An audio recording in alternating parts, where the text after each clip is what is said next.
Bueno, el día de hoy vamos a hablar un poco sobre los metabolismos, tanto los metabolismos del carbohidrato, los metabolismos lípidos y las proteínas y la hemoglobina. Vamos a hacer un corto resumen de lo que ya hemos dado en las exposiciones para que les quede un poco más claro y puedan entender un poco más el tema. Para hablar de los metabolismos del carbohidrato, tenemos que saber que existen varias rutas en el organismo que son fundamentales en el metabolismo de los carbohidratos. En la mayoría de estas rutas se toman como punto de partida la glucosa. Este compuesto es un monosacárido de 6 carbonos, es el principal combustible de las células para que la glucosa pueda generar la energía que se necesita de 10 reacciones enzimáticas que en conjunto reciben el nombre de glucólisis. Esta es la vía inicial del catabolismo o degradación de los carbohidratos y tienen 3 funciones principales. La primera función es la generación de moléculas de alta energía ATP y NADH como fuente de energía celular en el proceso de respiración aeróbica, que es presencia de oxígeno, y anaeróbica, la ausencia de oxígeno. En el segundo punto tenemos lo que es la generación de piruvato, que pasará al ciclo de Krebs como parte de la respiración aeróbica. En el tercer aspecto vemos lo que es la reproducción de intermediarios de 6 y 3 carbonos que pueden ser ocupadas por otros procesos celulares en presencia de oxígeno. En piruvato se puede transformar en acetil o enzima. Esta molécula se transforma a partir de la glucosa que entra a la mitocondria de las células, pero en ausencia de oxígeno. El piruvato puede convertirse en varias clases de moléculas. Un ejemplo de esto son las células musculares, donde tienen lugar la fermentación láctica produciendo ácido láctico. A partir del piruvato se puede sintetizar de nuevo la glucosa por medio de la glucogénesis, el cual se lleva a cabo en el hígado, y su almacenamiento se realiza en células especiales llamadas adiposas, que se distribuyen especialmente alrededor de la cintura y lo que es la cadera. Si las reservas de glucosa se terminan, la célula inicia la fabricación de glucosa a partir de los lípidos y de las proteínas que posee el organismo al ingerir alimentos. Se lleva a cabo. Para hablar un poco del metabolismo de las proteínas, tenemos que hablar un poco primero sobre lo que son las proteínas. Las proteínas son macromoléculas formadas por largas cadenas de aminoácidos que desempeñan múltiples funciones en el organismo. Proporcionan nitrógeno y aminoácidos que el cuerpo utiliza para la síntesis y el mantenimiento de las proteínas codificadas en el genoma. De las proteínas también se obtienen sustancias nitrogenadas metabólicamente activas como hormonas, el ácido nucleico, los neurotransmisores, la creatina o glutamina. Además, el esqueleto carbonado de los aminoácidos se utiliza en diferentes vías metabólicas como sustrato energético. Hablar un poco sobre el metabolismo de la proteína. Vemos que la digestión de la proteína comienza en el estómago, donde serán atacadas por las enzimas pepsina, y se completa en el duodeno y el yeyuno, el jugo pancreático, junto con las enzimas que contienen las células intestinales, que estas transforman el contenido proteico en estructura más simple. Esta pasará también a través de la mucosa intestinal hasta llegar a los enterocitos donde se completarán la hidrólisis, obteniendo así aminoácidos y en una menor cantidad oligopéptidos.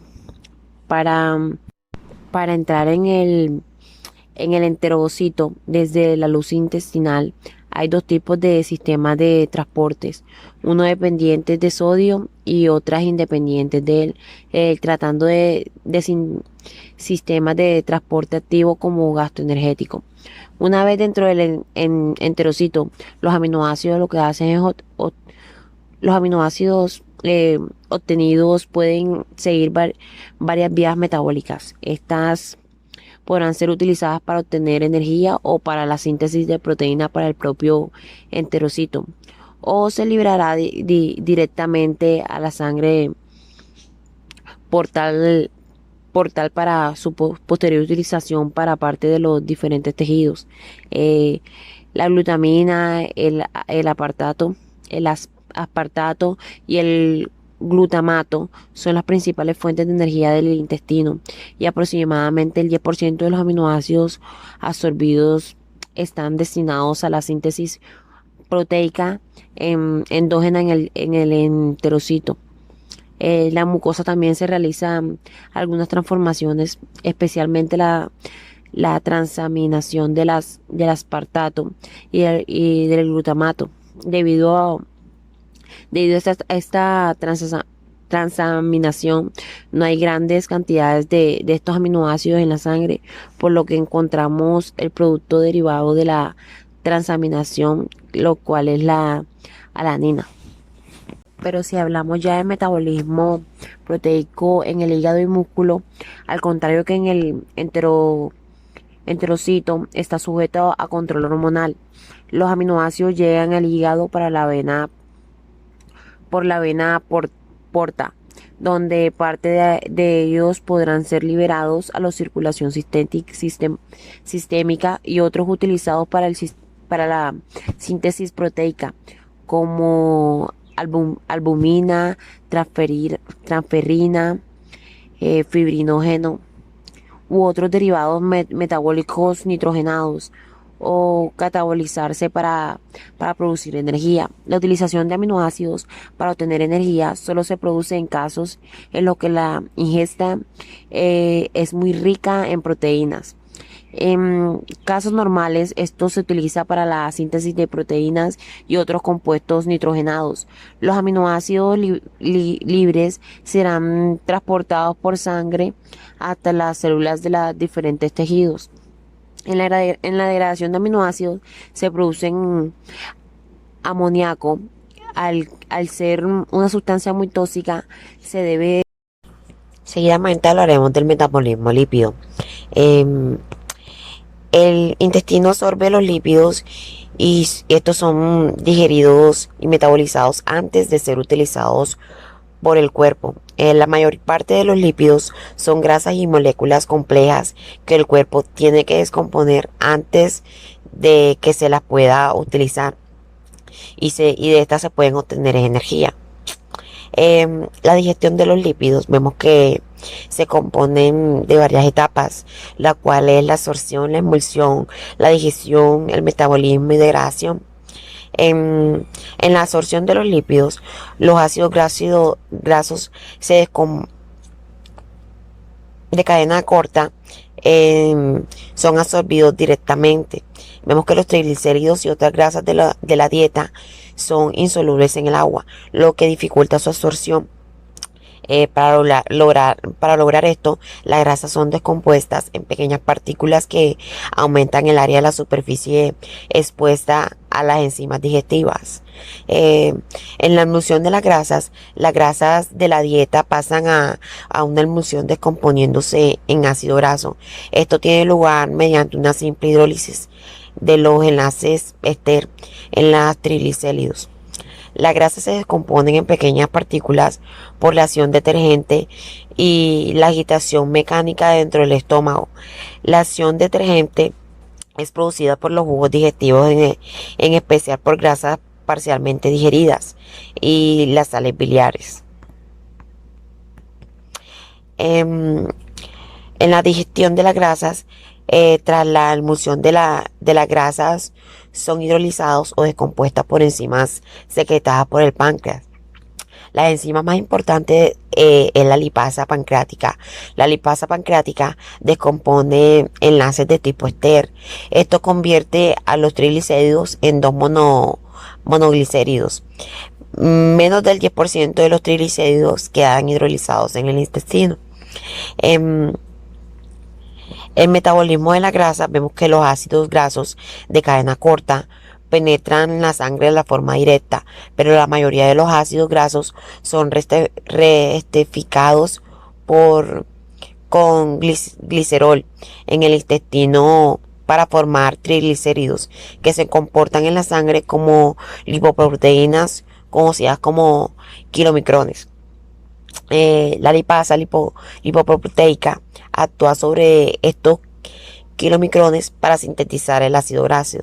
Estos pueden almacenarse como grasas en el tejido adiposo, utilizándolos como energía en cualquier tejido como mitocondria, utilizando oxígeno y convertidos en triglicéridos en el hígado para ser exportados como lipoproteínas llamada VLDL, eh, que quiere decir lipoproteínas de muy baja intensidad, y al de esta obtienen resultados similares a los kilomicrones y acaban por convertirse en proteínas de baja densidad. Eh, la insulina estimula los efectos de la lipasa proproteica y lipoproteica, perdón, bajo circunstancias de ayuno prolongado o inanición. La lipoproteína puede también convertirse en cuerpos cetónicos en el hígado. Vemos que en el proceso de degradación, vemos que los ácidos grasos se descomponen por oxidación beta. Esto tiene lugar en los mitocondrias y en los peroxisomas para generar acetil. El proceso es el inverso al de la síntesis de los ácidos grasos. Dos fragmentos de carbono se extraen del grupo carboxílico del ácido. Esto ocurre tras la deshidrogenación, hidratación y oxidación para formar beta ácido acetato. El acetil se convierte en ATP, CO2 y H2O. El ciclo del ácido cítrico produciendo 106 ATP de energía. Los ácidos grasos insaturados requieren pasos y enzimas adicionales para su degradación. Recordemos que la hemoglobina es una molécula que vamos a encontrar en el interior del glóbulo rojo y su función es transportar el oxígeno que necesitamos para poder vivir. El glóbulo rojo está en la circulación 120 días aproximadamente y después de este tiempo ya se vuelve frágil y tiene que ser destruido. Para eso se dirige hasta el vaso, donde encontramos al sistema retículo endotelial o también llamado sistema mononuclear fagocítico. Este sistema está formado por macrófagos que se encargan de destruir la hemoglobina que sale de este glóbulo rojo. Entonces tenemos aquí el macrófago que se va a encargar de degradar a esta hemoglobina. ¿Cómo se descompone la hemoglobina? Se descompone en hemo y en globina. La globina, como es una proteína, se descompone en aminoácidos y estos aminoácidos van a servir para formar nuevas proteínas. Y el hemo va a ser degradado a través de una enzima llamada hemooxidasa en monóxido de carbono, biliverdina y hierro ferroso. Este hierro ferroso va a salir hacia la circulación y se va a unir a una molécula llamada transferrina, que es una proteína que se encarga de transportar el hierro hacia la médula ósea roja, donde se va a realizar el proceso de eritropoyesis, que es la formación de glóbulos rojos, de eritrocitos. Se forman los eritrocitos aquí y después son liberados hacia la circulación, donde van a estar 120 días, recordemos, para que después sean destruidos. Pero este hierro no solamente va a la médula ósea roja, el hierro también se dirige hasta el hígado. El espacio que vemos aquí de color verde representa un hepatocito, que es una célula del hígado. Aquí está. Ahora, este hierro llega acá, aquí ya lo encontramos como ion férrico, y se va a unir a la ferritina, que es la proteína encargada de almacenarlo. Vemos por otro lado, por aquí, que la biliverdina, a través de la biliverdina reductasa, se va a convertir en bilirrubina no conjugada. Esta bilirrubina no conjugada es una molécula insoluble. ¿Qué significa esto? Que no puede ser transportada sola en la sangre porque no es soluble. Necesita de alguien para que pueda ser transportada. Y ese alguien viene a ser la albúmina. Entonces, la albúmina se une con la bilirrubina no conjugada y se puede transportar. ¿Hacia dónde se va a ir? Se va a ir hasta el hígado. Acá tenemos, llega al hepatocito, la bilirrubina no conjugada, y después se va a convertir en bilirrubina conjugada. Este proceso va a ser catalizado por la enzima UDP-glucuroniltransferasa. Recordemos esto porque es uno de los puntos fundamentales en el metabolismo de la bilirrubina, la enzima que realiza este proceso llamado conjugación. Y esta conjugación, recordemos que en un 80% es realizada por el ácido glucurónico, un 10% con ácido sulfúrico y un 10% con otras moléculas. La bilirrubina conjugada va a ser después expulsada hacia el intestino delgado y el intestino grueso. Aquí las bacterias van a convertir a esta bilirrubina conjugada en urobilinógeno. Y el 80% de este urobilinógeno, a través de un proceso de oxidación, se va a convertir en estercobilina, que es la molécula encargada de darle el color a la célula.